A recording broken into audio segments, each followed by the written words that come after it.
ও মুসলমান, কোরআন শরীফ বাস্তবতার সাথে মিল দিতে হবে। 50 বছর কোরআনের তাফসীর করেছেন একজন ব্যক্তি এই পৃথিবীতে, রাইসুল মুফাসসিরিন ফিলহাল। বলেন তো তার নামটা কি? আরো জোরে সবাই বলেন। নামটা নিলে কি কখনো গুনাহ হবে? শরম হবে? ও মুসলমান, আজকে 1 নয় 2 নয় 12টা বছরের ওপর ধরে তিনি সেখানে অবস্থান করছেন। হাইরে, ওইখানে যত কয়েদি আছে, যত হাজুতি আছে, সবগুলো তাকে দেখেন আর তার আমল দেখেন। দেখার সাথে সাথে সকলের মনের ভিতরে সফট কর্নার, দয়া জেগে যায়। আল্লাহর এই ওলিকে আমরা তার পক্ষে সাজা কাটবো, তাকে বের করে দিতে হবে। কারণ আগে শুনছিলাম খুব খারাপ মানুষ, কিন্তু আজকে চাক্ষুষ দেখতেছি ব্যবহার, এনার চাইতে ভালো মানুষ এই জমিনের মধ্যে আর কেউ না। আল্লাহু আকবার, জোরে কর। মুসলমান, এটাই তো মুসলমানদের সবচাইতে বড় আদর্শ, ঠিক না বেঠিক? দূরে থেকে যে যেটাই বলুক না কেন, কাছে আসার সাথে সাথে মানুষটা সম্পর্কে ভুল ধারণা ভেঙে যাবে। কথা বলতে হবে মুসলমান, ঠিক না বেঠিক?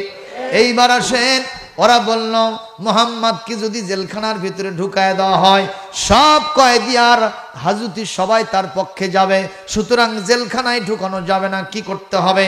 দেশ থেকে বের করে অন্য দেশে দিয়ে দাও। ওই শয়তান নামক ওই বড় পরামর্শদাতা সে বলল না, ওখানে দেওয়া যাবে না, দিলে ওই বিদেশের মাটিতেও তার সাগরাত বেড়ে যাবে, ওরা বাহির থেকে আন্দোলন করবে, মক্কা টিকে রাখা কঠিন হবে, এটাও চলবে না। তাহলে কি করতে হবে? সবাই মিলে সিদ্ধান্ত নিয়ে একবারে দেহ থেকে কাল্লাটা বিচ্ছেদ করে দিতে হবে, এই আপদ জমিন থেকে বিদায় হয়ে যাবে। আপনারা বলেন, ইউক্যালিপটাস গাছ যদি একটা কাটেন, ওই 10 দিন পরে গিয়ে দেখবেন একটা গাছের গোড়া থেকে 10টা করে কুশি বাড়াবে। কথা বলেন, কথা বলেন। খেরের পালার আগুন দেখছেন? দেখছেন? বাতিতে আগুন দিছেন, একটু বাতাস দিলেন, আগুন নিভে যাবে। কিন্তু খেরের পালায় যদি আগুন লাগে আর যে যদি সমানে বাতাস দেন, আপনার চিন্তা নিবাম, আগুন নিভে যাবে না? কি হবে? খালি লেলিহান গতিতে উঠবে, দাও দাও করবে, আর কয় তুমি হুজুর আসো, খ্যাত তো পুড়ে গেল, তুমি ছাড়ার হয় না। কথা কন। অনুরূপ ভাবে ইসলাম, ইউরিদুনা লিইউতফিউ নূরাল্লাহি বিআফওয়াহিহিম আল্লাহু মুতিম্মু নূরিহি, যারা ইসলামটাকে ফুৎকার দিয়ে নিভাতে চেয়েছে, ওদের জীবন প্রদীপ নিভে চলে গেছে, ওরাই সরকার হয়ে গেছে। কিন্তু ইসলাম ছিল, ইসলাম আছে, কিয়ামত পর্যন্ত ইসলাম থাকবে। আমাদের নবের নাম কি? আল্লাহ। তার সাথে দিও না পাল্লা, থাকবে না কারো কাল্লা, জোরে কন সুবহানাল্লাহ। আবার ধরেন, আমাদের রবের নাম কি? আল্লাহ। তার সাথে দিও না পাল্লা, থাকবে না কারো কাল্লা। কে কে পাল্লা দেবেন? হাত তোলেন। ওই যে ওই ভাই হাত তুলছে রে, আল্লাহর সাথে পাল্লা দিবেন? বুঝতে পারেন না? ওয়াজ না বুঝলে কায়দা হয় না, বেকায়দা হয়। কষ্ট পাচ্ছেন আপনারা? গোঁজের সাথে ভাইটার হসি কি দেখেন তো, বাবা বাড়ির পিয়েই বিয়েন এসে ভরে গেছে, তো জায়গা নাই, মনে করছে বাবা হুজুর যা কয় কয়ে যাক, খালি একটা গোঁজ পালে হয়। কি কথা বলে, কষ্ট হচ্ছে আপনাদের? নারায়ণ তাকবীর। সোতাজা হসে হোক, ওয়াজ হবে, ঠিক কিনা? খালি যদি বসে থাকেন কঠিন ওয়াজ মারে দেব। আল্লাহু আকবার। রবকে ডেকে দেখুক ঠেকাতে পারে নাকি? আমার আল্লাহ ডেকে, আমার আল্লাহ যদি তার সাথে ধরে পারবে নাকি? কিন্তু বলতেছে ডেকে দেখুক পারে কিনা। ফেরাউনের চালা চামুন্ডা বলল, কেন মারবেন? মুসা তো ভালো মানুষ, কেন মারবেন?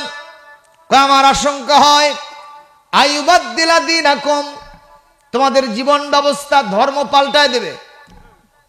আমি আমার নিজের ধর্ম চালাই, ও তার রবের ধর্ম এই জমিনে চালাবে। ওয়া আই ইউযহিরা ফিল আরদিল ফাসাদ, জমিনের মধ্যে সে ফাসাদ সৃষ্টি করবে, গন্ডগোল করবে, জঙ্গিবাদী আচরণ করবে। আপনারা বলেন কথাটা শয়তান ওই চোরের মায়ের বল গলার মতোই বলল, ঠিক তবে ঠিক বলেন? চোরের মালা মায়ের যেমন বড় গলা হয়, ডাগর গলা হয়, কথা কোন? ওই রকম ভাবেই সে উল্টা কথা বলল। নবীরা কোনোদিন সন্ত্রাসের পক্ষে নয়, শান্তির পক্ষে। সুবহানাল্লাহ কোন? আমার নবীজি বলেছেন লা তাতামান্নাউ লিকাআল আদুব, খবরদার শত্রুর সম্মুখীন হওয়ার জন্য, যুদ্ধের জন্য কখনো প্রত্যাশা করবা না। নবীজির কথা একটু কানের মধ্যে ভালো করে ঢুকায় নেন। নবীজি বলেন যুদ্ধ কখনো চাইবে না, যুদ্ধের জন্য কোনো প্রস্তুতি তোমার আগেই দরকার হবে না। তবে কথা শুনে রাখো, ফাইজা লাকিতুমুহুম, যদি কোনো কারণে শত্রুপক্ষ তোমার পিঠের ওপরে আসে, বুকের ওপরে আসে, তুমি পেছনে যাইতে যাইতে পিঠটা দেয়ালের সাথে ঠেকে গেছে, আর তো যাওয়ার কোনো সুযোগ নাই, ফাসবুতু ওয়াসবিরু লিল্লাহ, আল্লাহর উপরে সবুর করে, আল্লাহর উপরে তাওয়াক্কুল করে ময়দানে টিকে থাকো, শত্রুর সাথে লড়াই অব্যাহত রাখো। কিন্তু আগেই যুদ্ধ চাওয়ার সুযোগ। এই হাদিস প্রমাণ করে কোনদিন এই পৃথিবীতে নবীরা সন্ত্রাস গোলমাল পছন্দ করতেন না, তারা সব সময় শান্তির পক্ষেই থাকতেন। কিন্তু তারপরেও বুখারী শরীফের কিতাবুল মুগাজির মধ্যে এসেছে আমার নবী তার জীবনে 1 নয় 2 নয় 27টা যুদ্ধ করেছেন, আর 17টা যুদ্ধের নেতৃত্ব নিজে তিনি জিহাদের ময়দানে দিয়েছে। কেন দিলেন? এগুলো নবী নিজে করেন নাই, এগুলো তারা এসে নবীর বাড়িতে এসে যুদ্ধ করছে। আমি ইতিহাস পর্যালোচনা করে দেখলাম, হজে গেলাম তো, যাওয়ার পরে দেখলাম ইতিহাস পর্যালোচনা করে, কেরে যুদ্ধের স্থানগুলো সব মক্কার কাছে না, সব মদিনার কাছে। কথা কয় না? আমার বাবার বাড়ির কাছে যদি যুদ্ধ হয়, ওই আরেক গায়ের লোকেরা যদি যুদ্ধ করে এনার বাড়ির কাছে যদি হয়, তাহলে কি আপনারা এনাকে গন্ডগোলে বলবেন? কারণ ইনি যদি গন্ডগোলে হতেন তাহলে ওখানে যে করতেন। কথা কয় না? ওরা যেহেতু এখানে এসে গন্ডগোল লাগছে, বুঝতে হবে এই মুরব্বীর বাড়িতে ওরা হামলা করতে আসছে। মুরব্বীর অধিকার আছে না তার বাড়িটা ঠেকানোর? এরকম করে ঠেকায় দিয়েছে, এজন্যই ওরা জাহান্নামে চলে গেছে। পৃথিবীর সমস্ত মাররাকা, সমস্ত গজওয়া সারিয়া, সব জায়গাতে আল্লাহ রাব্বুল আলামিন বিশ্ব নবীকে বিজয় দান করেছেন। আল্লাহু আকবার জোরে কর। নবীজি গন্ডগোলে ছিলেন না। তাহলে উল্টা পাল্টা কথা ফেরাউন বলল কেন? জীবন ব্যবস্থা পাল্টায় দেবে। যে আইন ও কানুন দেশে দেশ চালাচ্ছে, এই আইন ও কানুন তিনি মানবেন না। মুকাম্মাল নিজামি হায়াত, দিন দিয়া, ইসলাম দিয়া, পরিপূর্ণ জীবন ব্যবস্থা দিয়া, ওহির সংবিধান দিয়ে তিনি জমিন চালাবেন। এইটাই হলো হযরত মুসার অপরাধ। কথা বলে না? এই অপরাধে ফেরাউন তাকে হত্যা করতে চাইলো। এরকম অপরাধে এখনো এই পৃথিবীতে মানুষের শাস্তি হয় না? হয় না? এখনো হয়। ভাইরা আমার, এবার আসেন আমার নবীর বিষয়টা কি, ভয়টার মাধ্যমে আমাকে আপনাকে পরীক্ষা করা হবে, সেই পরীক্ষার কাহিনীটা আজকে আমি আপনাদের সামনে তুললাম। নবীজি আমার সাল্লাল্লাহু আলাইহি ওয়াসাল্লাম তিনি তার বাড়িতে ঘুমাচ্ছেন। ইন দ্য মেন টাইম হযরত জিবরাইল আলাইহিস সালাম এসে বললেন, নবীজি আর দেরি করা যাবে না। কেন? এখান থেকে আপনাকে উঠে মদিনার দিকে চলে যেতে হবে। কি কারণ? আপনার বাড়ির চতুষ্পার্শ্বে কাফের বেদিনরা নাঙ্গা তরবারি, খোলা তরবারি নিয়ে তাগড়া তাগড়া যুবকেরা দাঁড়ায় গেছে। নবী, আপনার জীবন বাঁচবে না, তাড়াতাড়ি আপনি এখান থেকে সরে পড়েন। আপনারা বলেন নবীজি সাল্লাল্লাহু আলাইহি সাল্লাম কি কোনো অপরাধী ছিলেন? জোরে কর। জীবনে কোনোদিন মানুষের সাথে ঝগড়া করেন নাই, মানুষের উপর আঘাত করেন নাই, মানুষের অধিকার আদায়ের জন্য রাত দিন 24 ঘন্টা নিরন্তর প্রচেষ্টা চালাইছেন। সেই মানুষটাকে হত্যার জন্য সর্বশক্তি নিয়োগ করে অস্ত্র খাড়া করে দাঁড়ায় আছে। আপনারা বলেন এই নিরপরাধ মানুষকে হত্যা করার কারণটা কি? একটাই কারণ, নবীজি বলেছেন মানব রচিত সংবিধান চলবে না, যার আইন চলবে, বিধান চলবে, তিনি কে? এইটাই অপরাধ ছিল। আমার নবীজি সাল্লাল্লাহু আলাইহি ওয়াসাল্লাম বের হবেন না থাকবেন, নির্দেশকার বের হওয়ার জন্য কি ষড়যন্ত্র তারা করল। কোরআনে কারীম সূরাতুল আনফাল 30 নম্বর আয়াতে আল্লাহ সেই ষড়যন্ত্রের কথাটা ফাঁস করে দিয়েছেন। আমি যখন তেলাওয়াত দেব কেউ চুপ থাকতে পারবেন না, একটু জোরে সোরে একটু আল্লাহু আকবার দিতে হবে, পারবেন কিনা? وَإِذْ يَمْكُرُ بِكَ الَّذِينَ كَفَرُوا لِيُثْبِتُوكَ أَوْ يَقْتُلُوكَ أَوْ يُخْرِجُوكَ يَمْكُرُونَ وَيَمْكُرُ اللَّهُ وَاللَّهُ خَيْرُ الْمَاكِرِينَ।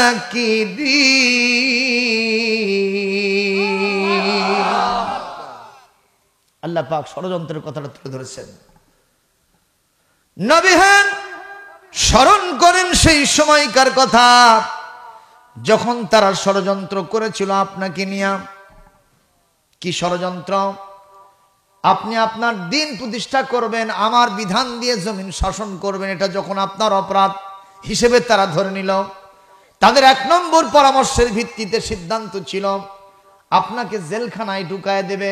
কোথায় কোথায় ঢুকাবে? জেলখানায় ঢুকায় দেবে।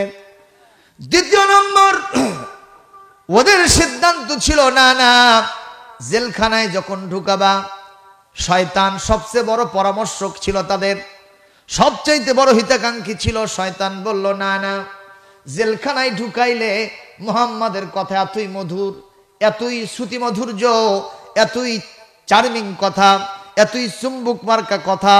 চুম্বুকের ধর্ম হলো আশেপাশে যদি লোহা থাকে চটস করে লেগে যাবে, কথা কয় না।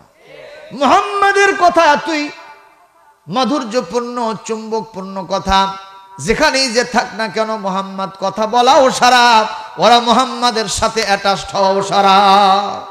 সুতরাং এখন তো মুহাম্মাদের কথা শুধুমাত্র এই জমিনের মধ্যে আছে, যদি জেলখানায় ঢুকায় দাও, জেলখানার হাজুতি আর কজুত কয়দি যারা আছে সবগুলো মুহাম্মাদের পক্ষে স্লোগান তুলবে।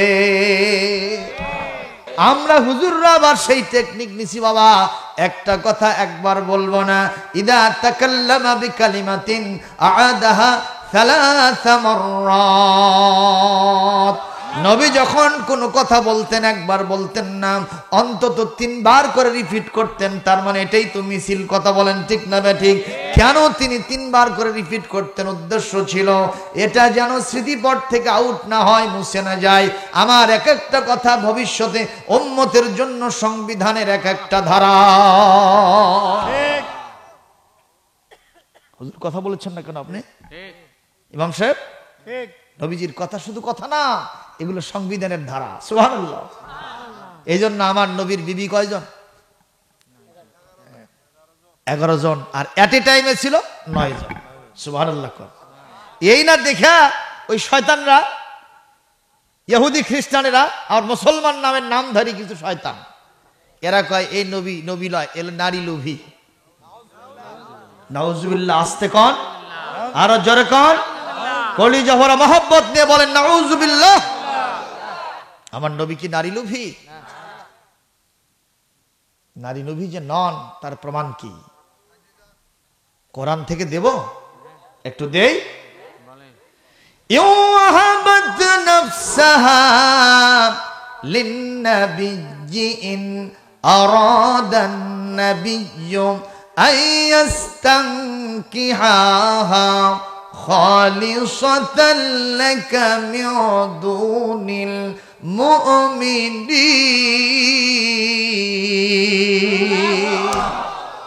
কি সুন্দর আয়াত গো, বারবার পড়তে মন চায়। আবার পড়েন, ইউহাবাত নাফসাহা লিন্নাবিয়্যিন আরাদান নাবিয়্যু আইয়াস্তানকিহাহা খালিসাতান লাকা মিন দুনিল মুমিনিন।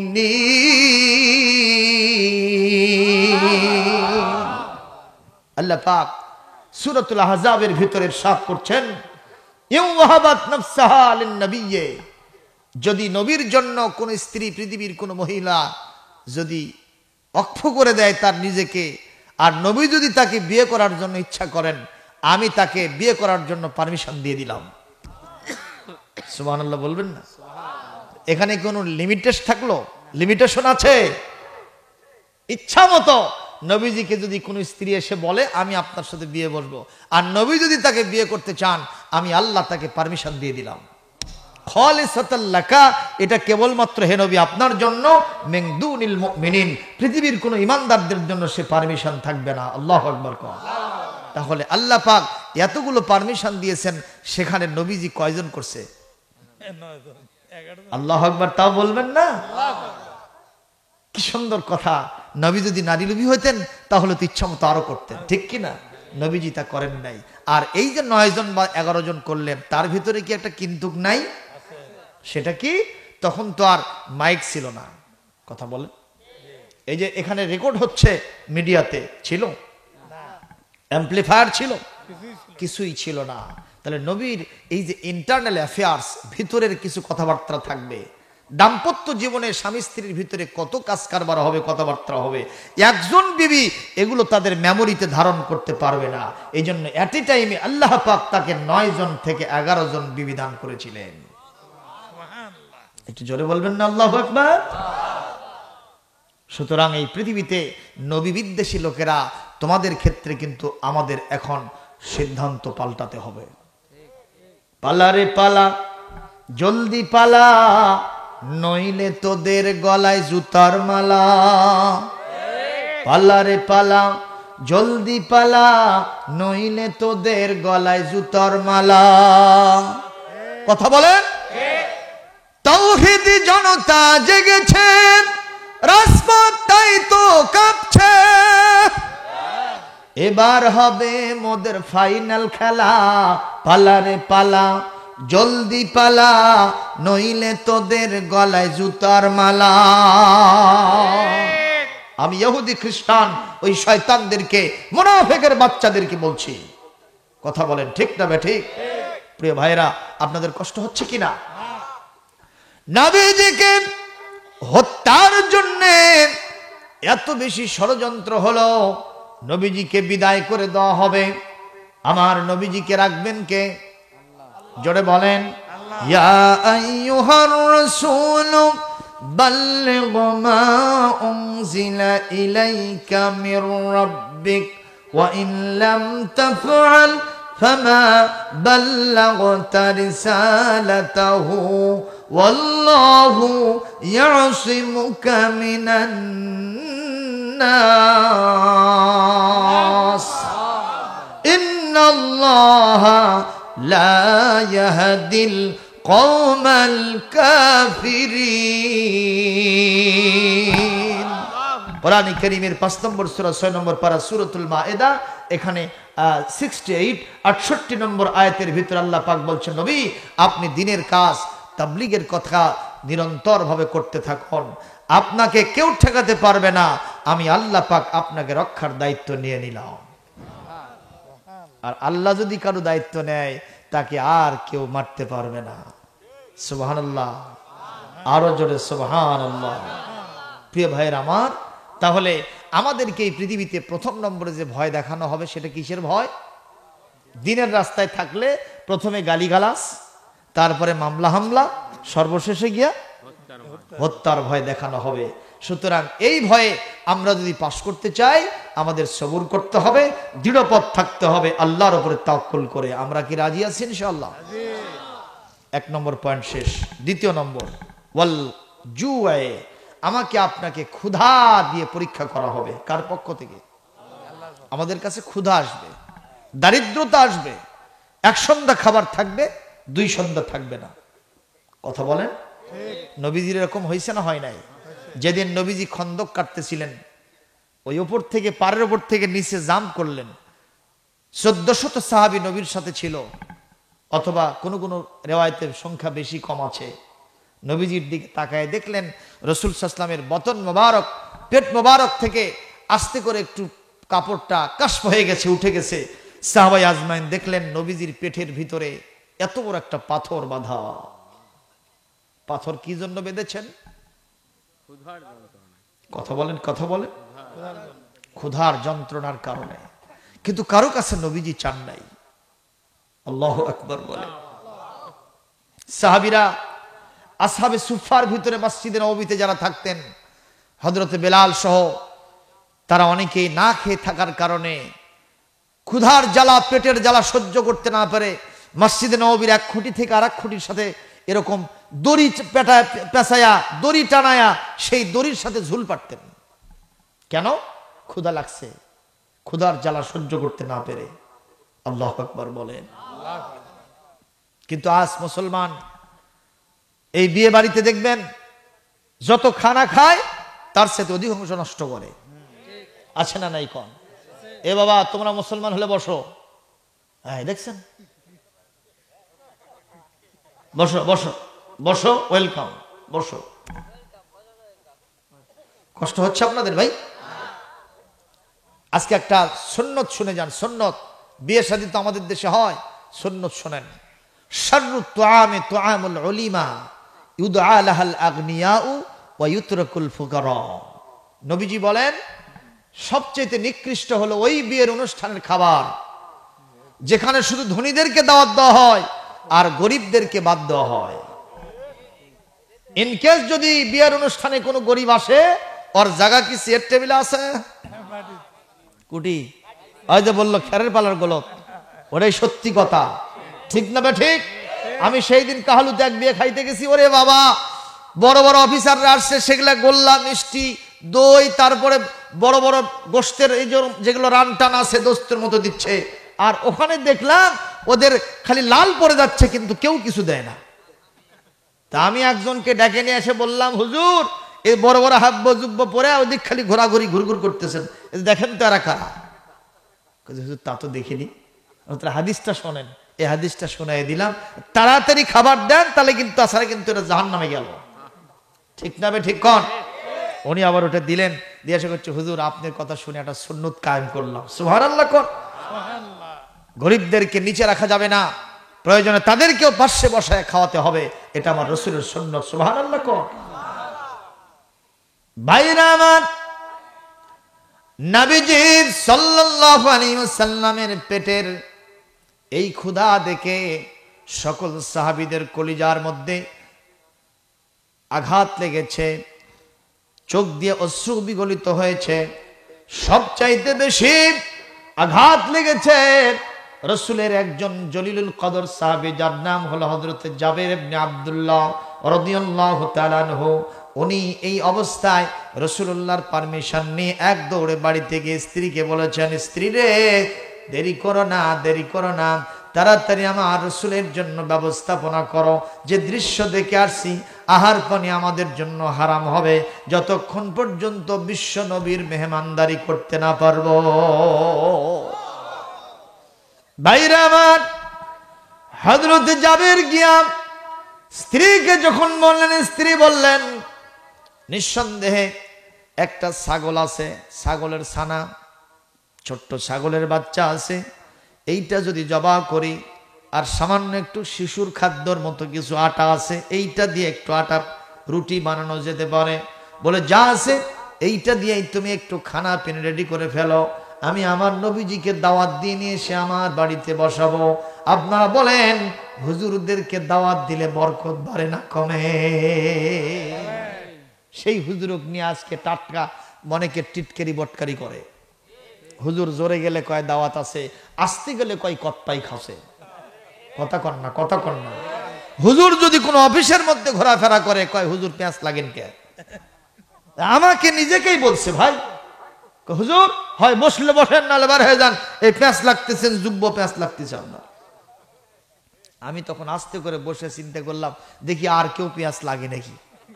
কিছুক্ষণ পর দেখি এটি একটা কুত্তর জীবে এক, আপনারা কি কন, এই টাই করে খালি হাই ফাই করে একবার ওদিকে যায় আবার এদিকে আসে, একবার ওদিকে যায় আবার এদিকে আসে। বললাম দেখো তো আর কেউ পেঁয়াজ লাগেনি। কয় হুজুর ভদ্রলোক। আমি মনে মনে কইলাম, হাই রে, এরা যখন হাঁটে তখন হয় ভদ্রলোক, আর আমরা যখন হাঁটি তখন হয় পেঁয়াজ লাগা পাটি। কথা কন, কথা কন। হুজুরদেরকে ঘৃণা করিস না, হুজুরদের সাথে কি আছে? কে আছে রে? আহা, ومن يتولى الله ورسوله والذين آمنوا فإن حزب الله هم الغالبون এই সূরাতুল মায়েদার 56 নম্বর আয়াতে আল্লাহ পাক বলেন, আল্লাহর সাথে যাদের বন্ধুত্ব কায়েম হয়েছে, পৃথিবীর রাসূলের সাথে যাদের বন্ধুত্ব কায়েম হয়েছে, ইমানদারদের সাথে যাদের সম্পর্কটা খুব ভালো, এরা হলো আমি আল্লাহর দলের সদস্য, হিজবুল্লাহর সদস্য। দুনিয়া আখিরাতে এদের কোথাও পরাজয় নাই, এরা সব জায়গায় বিজয় লাভ করবে। ওই পেন্টাগনে হামলা হলো, পেন্টাগনে হামলা হওয়ার সাথে সাথে আর কারো দোষ নয়, দোষ হলো মুসলমানদের। এই জন্য এক কবি বলছে, যত দোষ নন্দ ঘোষ, সত্যটা বললেই দোষ। কথা কয় না? যত দোষ নন্দ ঘোষ, সত্যটা বললেই দোষ। করলে অন্যায়ের প্রতিবাদ, নামটা হবে তোমার মৌলবাদ। ওই পেন্টাগনে হামলা হলো, দোষীকে না চেনা গেল। পেন্টাগনে হামলা হলো, দোষীকে না চেনা গেল। মুসলমানদের করে দোষী দিল অপবাদ, নামটা হবে তোমার মৌলবাদ। ঠিক কিনা? আমরাও সিদ্ধান্ত নিয়েছি, যেহেতু কোরআন পড়ে ইমানদার হয়েছি, আলেম হয়েছি, আমরা নিরন্তর কোরআনের কথা বলতেই থাকবো। মাঠে ময়দানে, আমাদের ব্যক্তিতে, পরিবারের, সমাজ এবং রাষ্ট্র ইসলাম কায়েমের জন্য আমরা সব সময় কথা বলতে থাকব। এতে আমরা কখনো কোনো রক্তচক্ষুর পরোয়া করব না। আল্লাহ যেহেতু আলেম হিসেবে সুখ্যাতি দিয়েছেন, এইটা ধরে রাখার জন্য সব সময় আমরা দায়িত্ব পালন করব। এই জন্য পৃথিবীর যারা ইমানদার মুসলমান, আজকের মাহফিল অডিয়েন্স যারা আছেন, আপনাদেরকে জিজ্ঞেস করতে চাই, আলেমেরা যদি কোরআন থেকে হক কথা বলে, আপনারা কি আলেমদের সাথে থাকতে রাজি আছেন? কারা কারা রাজি আছেন? হাত তুলে আল্লাহকে দেখাও। লিল্লাহে তাকবীর, লিল্লাহে তাকবীর, লিল্লাহে তাকবীর। আলেম ওলামা যেখানে, আলেম ওলামা যেখানে, লিল্লাহে তাকবীর। আল্লাহ পাক কবুল করেন। জোরে বলি আমিন, আরো জোরে বলি আমিন। আজান হইছে মাগরিবের নামাজ। কোন নামাজ? ইমাম সাহেব হাজির। আজান দিয়েছে কি? মুয়াজ্জিন। ঠিক না? ইমাম সাহেব যায় দেখে মুয়াজ্জিন ছাড়া আর দ্বিতীয় কোনো মুসল্লি নাই। এরকম মসজিদ আছে না নাই? আবার কিছু কিছু জায়গায় মুয়াজ্জিন আজান দিয়ে যায় ঘুমায়, ল্যাপের মধ্যে থেকে আল্লাহু আকবার আল্লাহু আকবার করতেছে। কারণ ওই জানে ইমাম সাহেব ওয়াজ করে এসে শুতিছে, ওই আর উঠবি না। কথা কন? আমার এই কষ্ট করে এই কঠিন শীতের প্রকোপকে উপেক্ষা করে যাওয়ার দরকার নেই। আল্লাহু আকবার সাউন্ড হলি যথেষ্ট। কথা কন না কেন?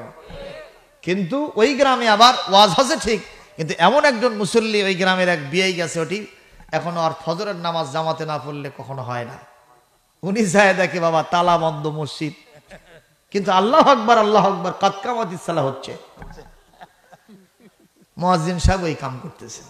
এরকম আছে না নাই? কর ইমাম সাহেব দেখলো মুয়াজ্জিন আছে কিন্তু মুক্তাদি নাই। ইমাম সাহেব বলল, জামাত কায়েমের জন্য অন্তত আর দুই একজন দরকার, তুমি একটু যাও না, দেখো আর কেউ আছে নাকি। তো যে দেখে সভাপতির বেটা বুলটু মিয়া একে চাদর মুড়ি দিয়ে মসজিদের পাশে দিয়ে যাচ্ছে। মুয়াজ্জিন সাহেব খপ করে হাত ধরছে, মনে হয় কারেন্ট ধরছে, লাফে উঠছে। হাত ধরছেন, ভয় পাচ্ছি আমি। আরে ভাই ভয় পাচ্ছেন মানে আজান হলো দেখেন না, আপনি পাশে দিয়ে এভাবে যাচ্ছেন। কয় যে না হুজুর, আমার গাও ঠিক নেই। কি ঠিক নাই? গাও ঠিক নেই। আরে ভাই গাও ঠিক নাই মানে কি? বুঝতে পারছি আপনি পেশাব করে পানি নেননি। বলে এই তো বুঝেছেন। আচ্ছা, আমাদের কাছে সমাধান আছে। ফাসআলু আহলায যিকরি ইন কুনতুম লা তা'লামুন। আহলাল কোরআন, কোরআন আলাদেরকে জিজ্ঞাসা করো, কোনো কিছু না জানলে ওরা জানাই দেবে। সুবহানাল্লাহ। ঘোষণা কার? সূরাতুন নাহল 43 নম্বর, সূরাতুল আম্বিয়া 7 নম্বর আয়াত। দুই জায়গায় একটা আয়াত আল্লাহ সেটিং দিয়েছেন। সুতরাং আলেমদের মাথা যেহেতু কোরআন আছে, সবচাইতে বুদ্ধি দিয়েছেন কে? আর টাকলু মুরাদ কলো যে আলেমদের মাথাত আছে গোবর। এখন গোবরের জ্বালা কেনকা বোঝে? পলাশকারে কথা কম।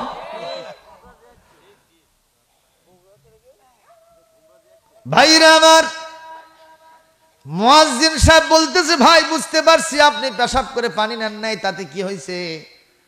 লঙ্গি একটু ধুয়ে নেন, তাহলে কাম হবে। কয় না হুজুর, আরো সমস্যা আছে। কি সমস্যা? কয় মন ঠিক নাই। কি ঠিক নাই? ইমাম সাহেব বললেন, মন যদি ঠিক না থাকে নামাজ পড়লেই মনটা ঠিক হবে। ঠিক না বে ঠিক? উতলু মা উহিয়া ইলাইকা মিনাল কিতাব ওয়া আকিমিস সালাতা ইন্নাস সালাতা তানহা আনিল ফাহশাই ওয়াল মুনকার ওয়ালাযিকরুল্লাহি আকবার ওয়াল্লাহু ইয়ালামু মা তাসনাউন।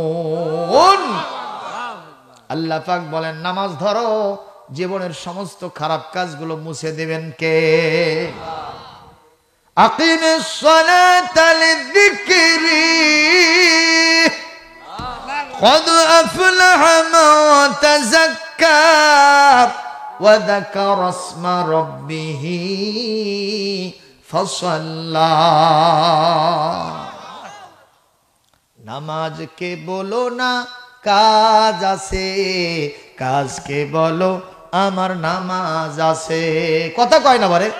সবাই বলেন, নামাজকে বলো না কাজ আছে, কাজকে বলো আমার নামাজ আছে। নামাজ বিহীন পরকালে কি জবাব দেবে আল্লাহর কাছে? নামাজকে বলো না কাজ আছে, কাজকে বলো আমার নামাজ আছে। এই নামাজ পড়লে মন ঠিক করে দিবেন কে? তাহলে হুজুর সাহেব, মুয়াজ্জিন সাহেব ঠিক কথাই বলছে। ও সভাপতির বেটা, কি ভাই? বল্টু ভাই, কথা কম। বল্টু ভাই, নামাজ পড়ে আপনার মন ঠিক হবে। প্রথম কলো গাও ঠিক নাই, তারপরে কাপড় ঠিক নাই, এখন কয় কি ঠিক নাই? মন ঠিক নাই। একের পর এক জবাব যখন দিচ্ছে কোরআন থেকে মুয়াজ্জিন সাহেব, তখন বলতেছে, হুজুর আসল কথা তো কইনি। কি আসল কথা? কই হুজুরি ঠিক নাই। এখন আপনি কোন সর্বশেষ ঠিক হলো না কে? যত দোষ নন্দ ঘোষ। এইটাই হয়েছে সমাজের সবচাইতে বড় রোগ। কথা না বললে উল্টা দিকে চালাবো, জোরে কোন ঠিক না বে ঠিক? এই জন্য হুজুরদেরকে দোষ দিব না, আল্লাহ বরদাস্ত করবে না। আমি মাননীয় প্রধানমন্ত্রীকে বলবো, আপনি মানবতার নেত্রী। ওই আদালতে যখন দেখি আলেমদের কোমরে রশি বেঁধেছে, হাতের মধ্যে যখন হাত করা পড়া, যাদের তাফসীর মাহফিলের মধ্যে থাকার কথা ছিল, তারা আজকে হাত করা অবস্থায় যখন জেলখানার প্রকোষ্ঠের মধ্যে চোখের পানি ফেলে দিয়ে কান্দে, তখন আল্লাহর গজব নাজিল হওয়ার উপক্রম হয়। এজন্য আপনার কাছে আমি কখনো ঝাঁচালো কণ্ঠে বলবো না, আমি কখনো আপনার কাছে আন্দোলন সংগ্রামের ভাষায় কথা বলবো না। আমি অনুরোধের স্বরে বলতেছি, আলেমদেরকে একটু দয়া করে ছেড়ে দেন। আল্লাহর রহমত দিয়া আপনার বাংলাদেশটা ভরে যাবে। চান কিনা হাত তুলে আল্লাহকে দেখান। আল্লাহ পাক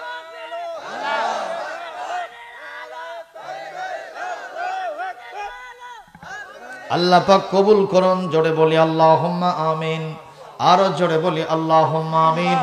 ও মুসলমান, আল্লাহকে ভালোবাস, এই পৃথিবীতে আলেমদেরকে ভালোবাসেন কে?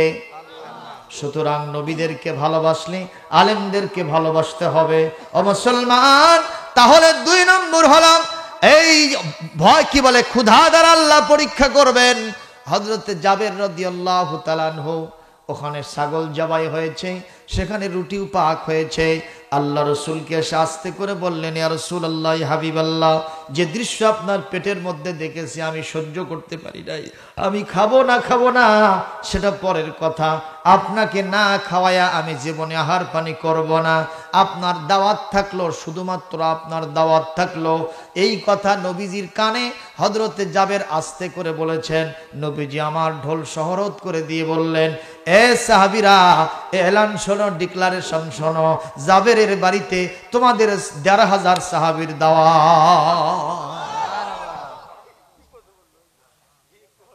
বিপদ বাড়লো না কমলো? জাবের খালি কয় আল্লাহ, কি হলো? একজনের গুণমতো খাবার হবে, সেখানে নবীজি ১ নয় ২ নয় ১,৫০০ সাহাবীকে দাওয়াত দিয়েছে। কি করব? আল্লাহ বললেন, ওয়ালা তাহিনু ওয়ালা তাহজানু ওয়া আনতুমুল আ'লাউনা ইন কুনতুম মুমিনিন। টেনশন করো না, মন ছোট করো না, তোমরাই বিজয়ী হবে যদি খাঁটি ইমানদার হতে পারো। আল্লাহ কোরআনে কারিমে সূরা তালাকের শুরুতেই ওয়াজ করেন, আরে ওয়ামাইয়া তাওয়াক্কাল আলাল্লাহ ফাহুয়া হাসবুহু। এই পৃথিবীতে যারা আল্লাহর উপরে ভরসা করে, ডিপেন্ড করে, আল্লাহর উপরে তাওয়াক্কুল করে, আল্লাহ তাদের জন্য যথেষ্ট হয়ে যায়। সুবহানাল্লাহ জোরে কর, আরো জোরে কর আলহামদুলিল্লাহ। ও মুসলমান, কষ্ট পাইলেন নাকি? মন খারাপ করলেন নাকি ভাই? একটু দিলের কানটা খুলে খুলে কথাগুলো ভালো করে শোনেন। নবীজি সাল্লাল্লাহু আলাইহি সাল্লাম ১,৫০০ সাহাবীকে দাওয়াত দিয়েছেন। জাবেরের মনটা ছোট হয়ে গেছে, কিন্তু আল্লাহ রাব্বুল আলামিন জাবেরের উপর রহমত নাজিল করবেন কিনা? সাহাবীদেরকে নিয়ে গেলেন। ওনার স্ত্রী তো ঘরের ভেতর থেকে চিন্তা করছে, বাবা বিরাট মিছিল আসতেছে, কথা কন, এখন এই মিছিল কি দিয়ে খাওয়া দাওয়া হবে? নবীজি বললেন, জাবের, আমি তোমার চেহারা দেখে বুঝতে পারছি তুমি টেনশনে আসো, আমি তো জানি তুমি আমাকে একাই দাওয়াত দিছো, এত কিছু তোমার বাড়িতে নাই। সাহাবীদের স্ত্রীরা আবার সেই মানের ছিল, সুবহানাল্লাহ কোন। এমনিতেই যে একেবারে মন ভাঙে ফেলবে, স্বামী দাওয়াত দিয়ে নিয়ে আসছে মেহমানকে, আর স্ত্রী ওখান থেকে ঝাঁটা উঁচচ্ছে, আমাকেরই খাবার না আর তুই আর একজনের নিয়ে আসছু, হাট কুড়া, কথা কোন এরকম আসে না? আমাদের দেশের স্ত্রীরা স্বামীকে নাম ধরে ডাকে না, কথা কন না কেন? ডাকে না? হ্যাঁ, টুটুল টুটুল টুটুল। তখন আর বন্ধুকের সাথে গল্প করতেছিল, এক বন্ধু কয়, কে ডাকে রে, তোর মাও নাকি? এই কথা না শুনে টুটুল জিবাত কামড় খাচ্ছে। কে রে ভাই জিবাত কামড় খালুকা? কয়, এটা কি আমার মা হয়? কে হয়? কয়, এটা আমার বউ হয়। কে তোর বউ তোর নাম ধরে ডাকলো কে? কয়, ভাই লাভ মেরিস। কি মেরিস? আমি তখন বললাম, এটা লাভ মেরিস নয়, লাভ মরিস। তা আবার কারেন্ট মরিস। কারেন্ট মরিচের ঝাল কম তো নাকি? হ্যাঁ, চান্দি ফাটে দেয়, কথা কন। ওই যে কাঁচা সুবরি দিয়ে পান খেলে যে কয়, তার সে ডবলের ডবল। এটা আমি জানি, তো বাজারে গেছি মরিচ কিনতে। তো আমি তো আসলে কৃষিকাজ সম্পর্কে খুব বেশি ভালো বুঝি না। আমাদের জামাদার পুকুর এলাকা তো মরিচ সম্পর্কে ভালো জানে, ঠিক না? তা আমি আবার অনভিজ্ঞ। কলোনি বাজারে গেছি, তো বলছে, হুজুর দেশি মরিচ টরিচ নাই, এই যে ছোট মরিচটা আছে। তাই আমি বললাম, ছোট মরিচের ঝাল বলে বেশি হয়, এটা কি? এটা কারেন্ট মরিচ। তখন কারেন্ট মানে তাড়াতাড়ি হয়, তা আমার তো তাড়াতাড়ি অ্যাকশন দরকার, আপনি এটাই দেন।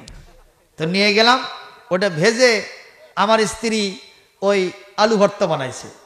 তো ভাত খাইতে বসছে, ওরে বাবা কেবলই মুখে দিছি, আমিও কান্দি, ও কান্দে, এই না দেখে দুইটা ষোলো কান্দা শুরু করছে। তা আমি সেই দিন বুঝলাম, দ্যাট ইজ কল কারেন্ট মরিচ। কারেন্ট মরিচের ঝাল কম না বেশি? তোমরা যারা লাভ ম্যারেজ করে বিয়ে শাদী করেছ, এক একটা বছর যাবে, এই যুবক, এমন ঝাল বের হবে, মিষ্টি খায়া পানি খায়া অবশ্যই তোমার ঝাল মরবে না, মরবে না, মরবে না, লাভ মরিচ হবে। প্রিয় ভাইরা আমার, সাহাবীদের স্ত্রীরা কি রকম মানের ছিলেন, এতই তাদের চরিত্র ফুলের মতো পবিত্র। আর আমাদের স্ত্রীদের নামাজ নেই এক ওয়াক্ত, কথা কয় না কেন? স্বামীর বন্ধুদের খুবই ভক্ত, আর স্বামীর ওপরে খুব শক্ত, কত কয় না। আমার এক মুসল্লি আমার কাছে এসে কান্দে, আমি বললাম ভাই কান্দেন কে? কয় বউ মরছে নাকি? কয় না হুজুর মরাই ভালো। হয়েছে কি সেটা কন? কয় অফিসে যে 1000 বার যদি ফোন দিই আমার ফোন ধরে না, কিন্তু বাড়ির যে দেখি কার সাথে যেন কথা কইছে। বুঝতে পারছেন কিনা? এইটা পরকীয়া প্রেম। এই পৃথিবীতে নবীজি বলেছেন আল মারআতু ইযা সাল্লাত খামসাহা, 5 ওয়াক্ত নামাজ যদি মহিলারা ঠিক মতো পড়তে পারে, ওয়াসামাত শাহরাহা, রমজান শরীফের রোজা যদি ঠিক মতো রাখতে পারে, ও আতাআত বালাহা, স্বামীর খেদমত আনুগত্য যদি ঠিক মতো করতে পারে, ও আহসানাত ফারজাহা, নিজের সতীত্ব নিজের লজ্জাস্থান কেবলমাত্র শুধুমাত্র একমাত্র ওয়ানলি ফর আপনার স্বামীর জন্য, এটা স্বামী ছাড়া অন্য কাউকে দেখানো যাবে না, অন্য কারো বেডে ঘুমানো যাবে না, অন্য কোনো পরপুরুষকে আকর্ষণ করা যাবে না, রাস্তাঘাটে উলঙ্গিনী ব্যাহাপনা করে করে কখনো ঘোরাফেরা করা যাবে না। শয়তান আপনাকে সাজায়া গুছায়া তার সাগরাত হিসেবে ফাঁদ হিসেবে ব্যবহার করবে। সুতরাং ওইটা বাদ দিয়ে যদি আপনি পর্দায় থাকতে পারেন, নবীজি বলেন এই 4টা কোয়ালিটি কোন মহিলার মধ্যে থাকবে, ফালতাদখুল মিন আইয়ি আবওয়াবিল জান্নাতি শাআত, জান্নাতের 8টা দরজা খুলে দিয়ে আল্লাহ বলবেন যেদিক দিয়ে ইচ্ছা তুমি আল্লাহর জান্নাতে চলে যাও। সুবহানাল্লাহ জোরে বলেন।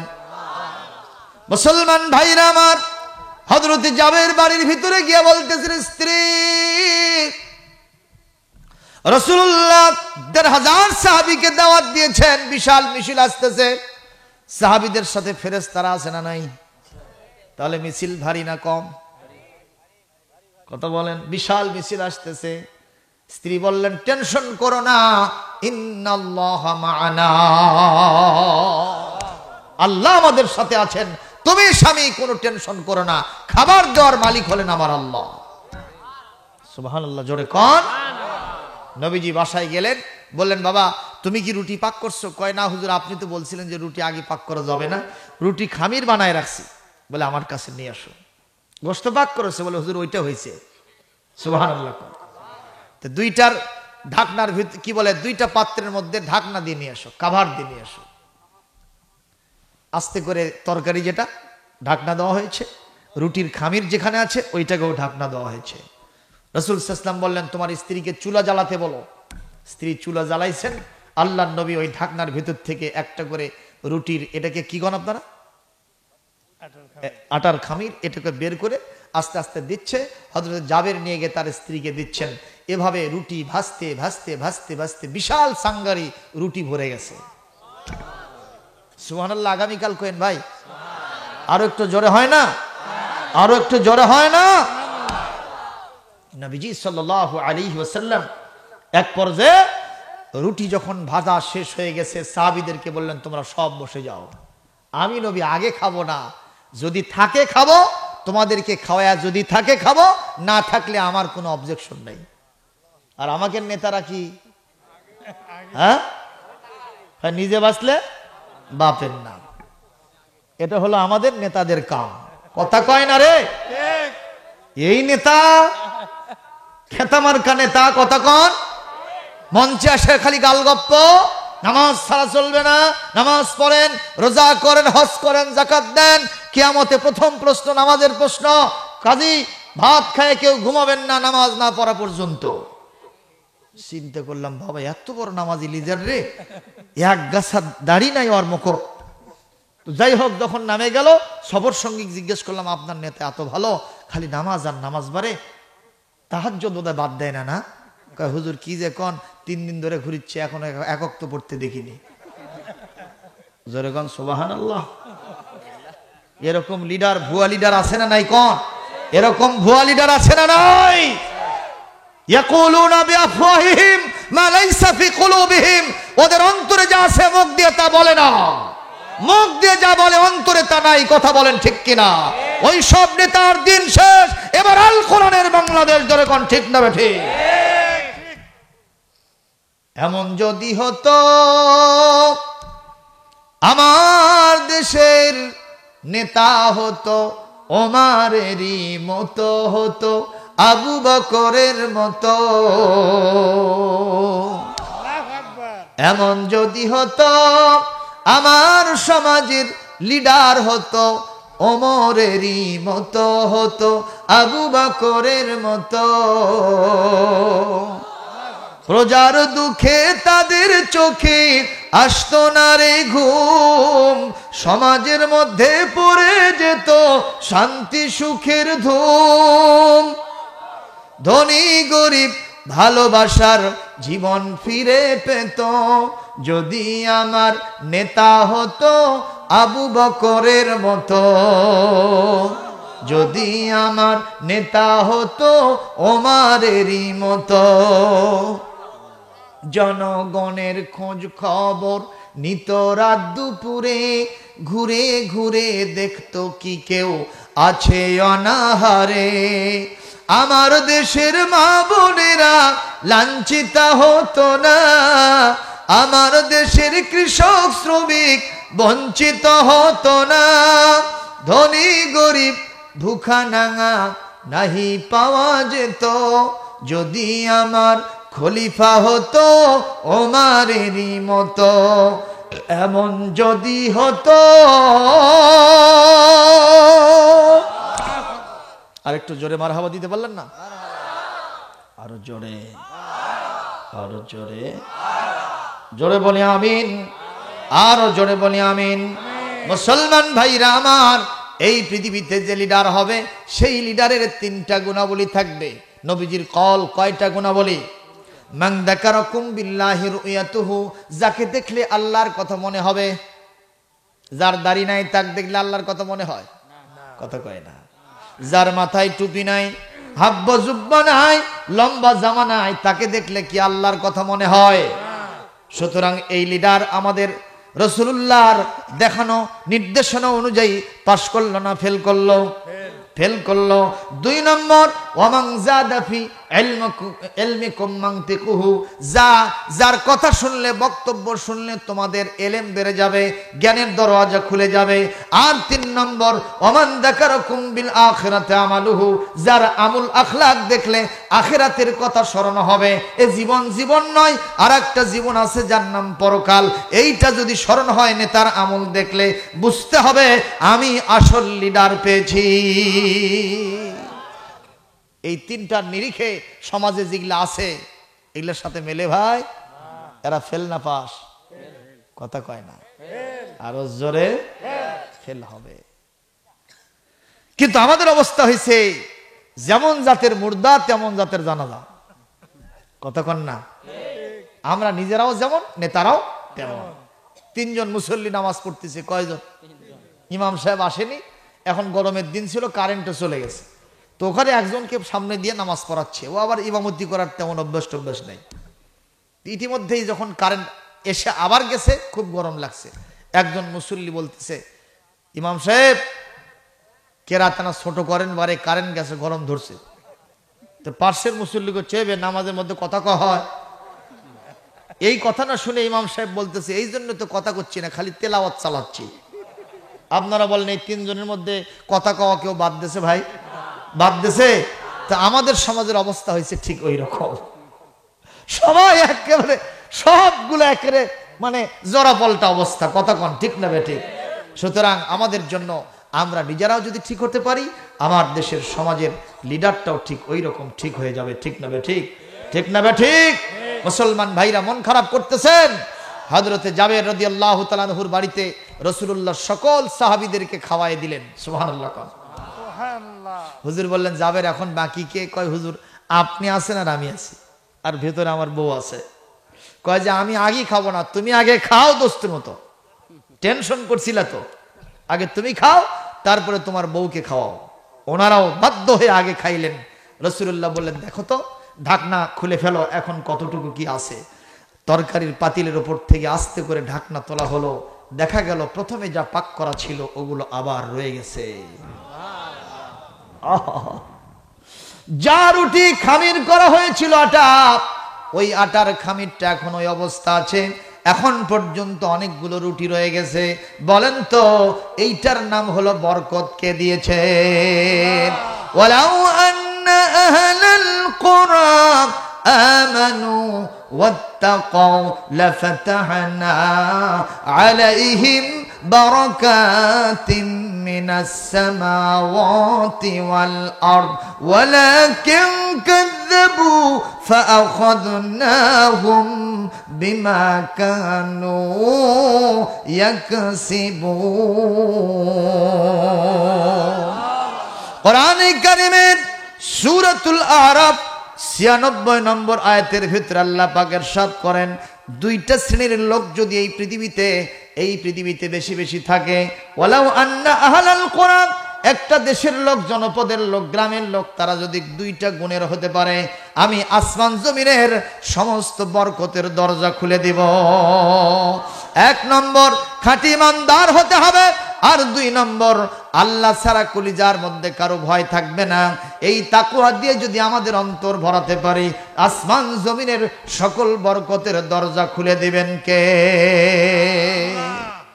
একটু জিকির করেন, লা ইলাহা ইল্লাল্লাহ, ওরে আল্লাহ, লা ইলাহা রাসূলুল্লাহ সাল্লাল্লাহু আলাইহি ওয়াসাল্লাম। ভাইরা, কষ্ট হচ্ছে আপনাদের? কষ্ট হচ্ছে? আমি শেষ করে দেব। আমাদের ২ নম্বর পরীক্ষা হবে ক্ষুধা দিয়া। এক সন্ধ্যা খাবার থাকবে আর এক সন্ধ্যা থাকবে না, অথবা আমার বাড়িতে চুলাই কোনো আগুন জ্বলবে না। তারপরে আমি এই পরিস্থিতিকে ওভারকাম করব কার জন্য? আরো জোরে কোন কার জন্য? ৩ নম্বর নাকসিম মিনাল আমওয়াল, আপনার সম্পদ থাকবে না। আমওয়ালি ওয়াল আনফুস, আপনার জানমালের ক্ষতি হবে। ছেলে মারা যাবে, মেয়ে মারা যাবে, স্ত্রী মারা যাবে, বাপ যাবে, মা যাবে।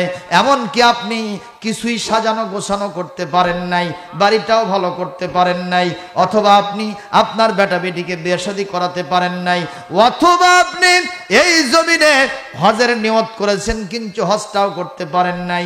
ইতিমধ্যেই বৃহত্তর স্বার্থে দিন প্রতিষ্ঠার জন্য আপনাকে ডাক দেওয়া হলো, আহ্বান করা হলো, অথবা আল্লাহ পাক আপনাকে পরীক্ষা করার জন্য আপনাকেই জমিন থেকে উঠায় নিল, অথবা আপনার ছেলেটাকে নিল, মেয়েটাকে নিল, যেইটাই হোক না কেন, এই অবস্থায় ডিসহার্টেড হওয়া যাবে না, আল্লাহর ওপর মন খারাপ করা যাবে না। ধৈর্য ধরতে হবে পরীক্ষায় পাশ করার জন্য। কার কারণে? এরপরে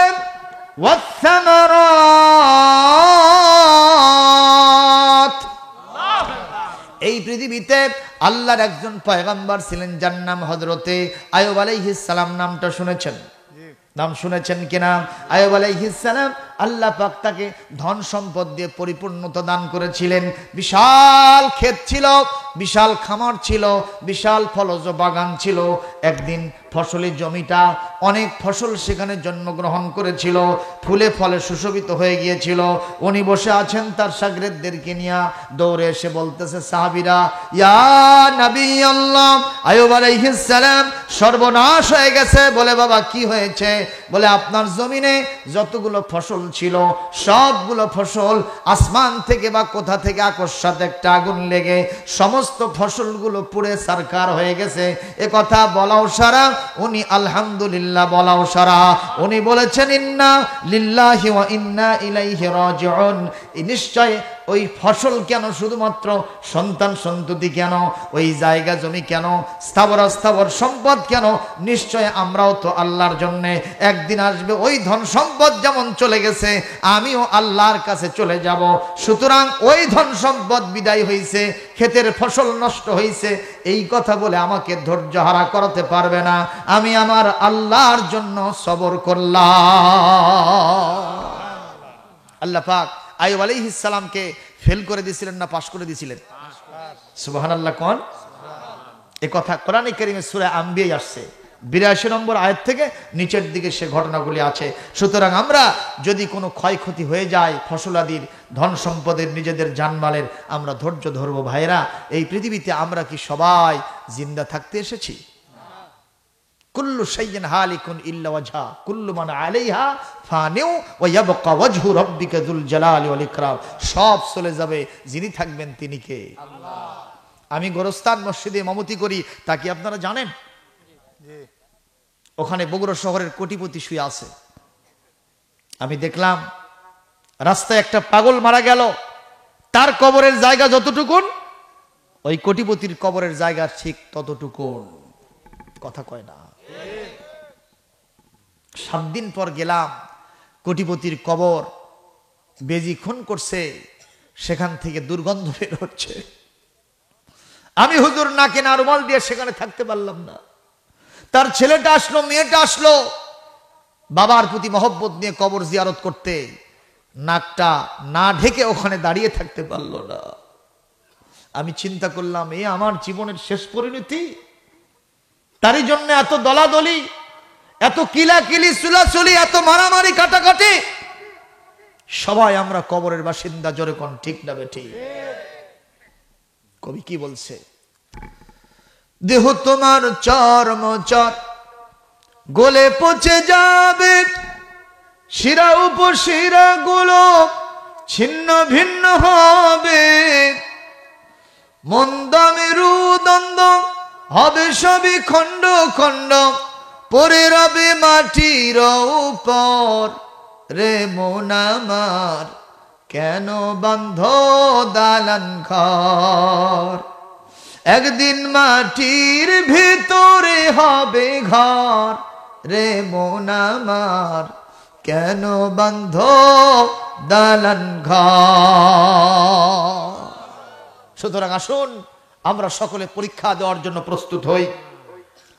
আল্লাহ কর্তৃক আরোপিত যত পরীক্ষা আছে সবগুলো পরীক্ষায় পাশ করার জন্য আজকের মাহফিল থেকে কঠিন আজমি সিদ্ধান্ত নিয়ে ফিরে যাই, আমরা আল্লাহ ছাড়া কাউকে ভয় করব না। দুনিয়াতে যতদিন বাঁচবো গোলামি করব কার? নামাজ পড়ব কার জন্য? রোজা রাখবো, হজ করব, যাকাত দেব কার জন্য? মানুষের জমিনে আইল ঠেলবো না। আমরা কখনো সুদ খাবো না, ঘুষ খাবো না, জেনা ব্যভিচার করব না। নারী যারা আছেন মেয়েরা, তারা বেপরদায় যাব না। আমরা কখনো মানুষ হত্যা করব না। আমরা কখনো ওজনে কম দেব না, খাদ্যে ভেজাল দিব না। আমরা কখনো হকদারের হক নষ্ট করব না, মিথ্যা কথা বলবো না, গীবত করব না, হকদারকে ঠকাবো না। আমরা সব সময় আল্লাহর খাঁটি গোলাম হয়ে থাকবো কার জন্য? আলহামদুলিল্লাহি রাব্বিল আলামিন, والصلاة والسلام على رسوله الكريم وعلى آله وأصحابه أجمعين.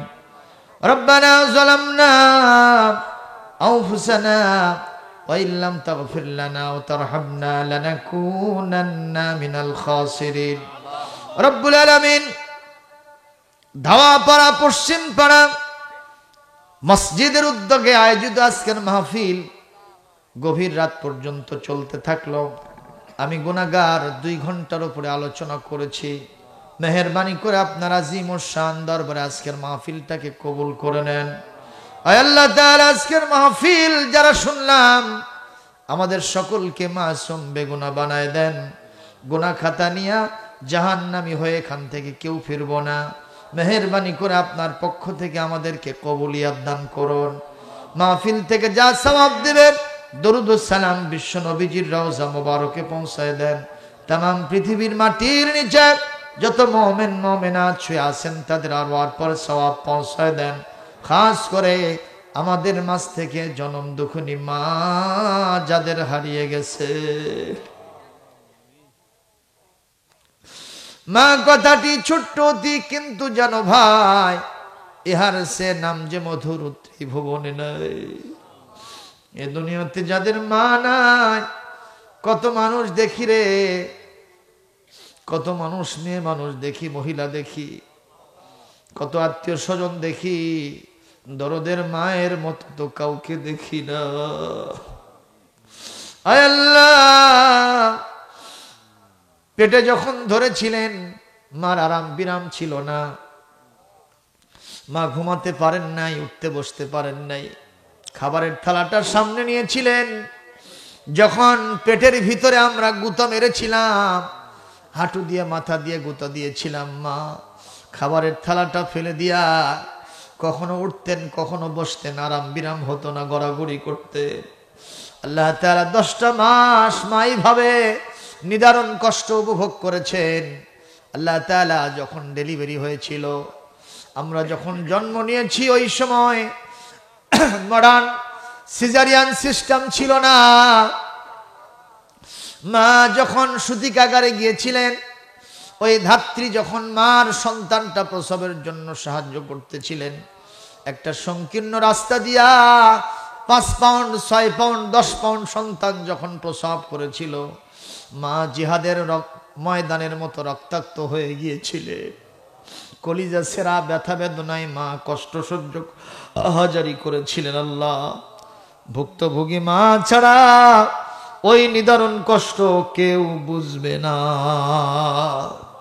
আয় আল্লাহ, এরপরে যখন জন্ম নিয়া ধাত্রী নিয়ে গিয়ে মার চোখের সামনে আমাদেরকে দেখাইছিলেন, মা আমাদের চেহারা দেখার সাথে সাথে 10 মাস পেটে ধরার যন্ত্রণা, ওই ডেলিভারির সমস্ত যন্ত্রণা সব মন থেকে মুছে গিয়েছিল।